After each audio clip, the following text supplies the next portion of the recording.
Hey y'all, it's Allie, and it is May, which means that it is time for our May training challenge.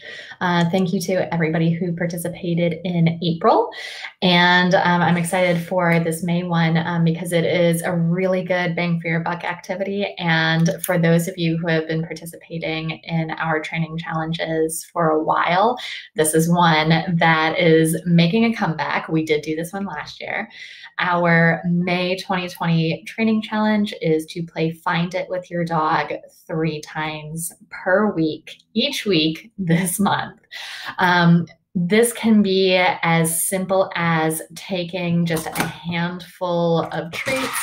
So you can do just a handful of treats, tell your dog find it, chuck them so that they scatter on the ground and your dog gets to search for them. It can be as simple as that, or you can get more complicated and do something like canine nose work. For those of you who are doing competitive level canine nose work, you're already at an advantage for this training challenge.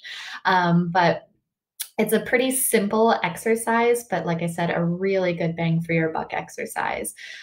Because scent is our dog's predominant sense, a large portion of their brain is devoted to processing and interpreting smell, which means it's really good for mental exercise. I also really love it for dogs with fear, anxiety, or stereotypic or compulsive behaviors. It can be a really, really good exercise for those sort of kids too.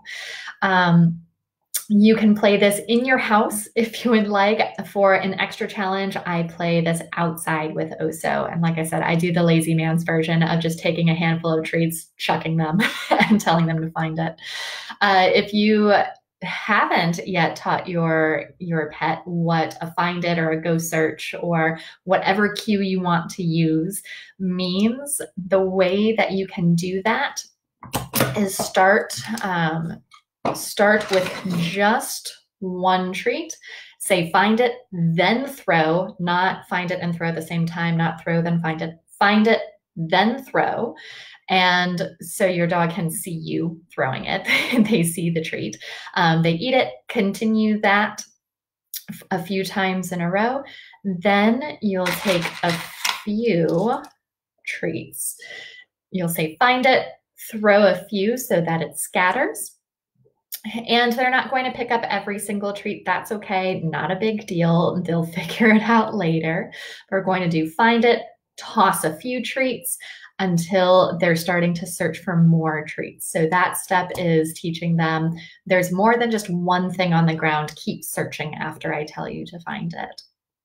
From there, once they're getting the hang of searching for multiple treats on the ground, I'm going to go to step 3, find it, toss.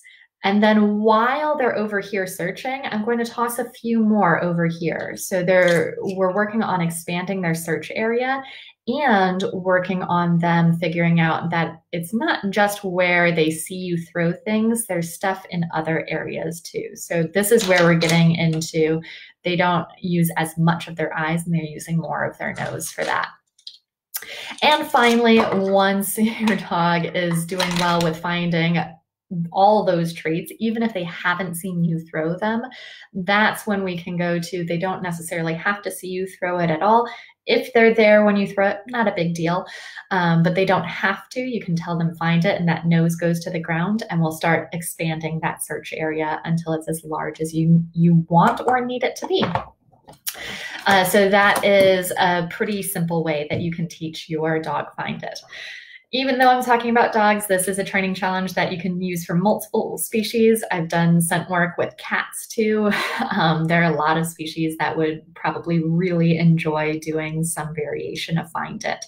So not just a dog challenge, this is an all species challenge. But there you have it. May is pretty simple. Play find it 3 times per week with your pet. I recommend 10 to 15 minutes at a time. And if your pets are anything like the ones that I've worked with, then you will probably see some great behaviors coming out of that. Some nice, happy, tired pets, which is one of the things that we're looking for. And post pictures and videos of your pets playing Find It in the comment section. We always love to see pictures and videos of your pets. And that is it for today. Happy training, everyone.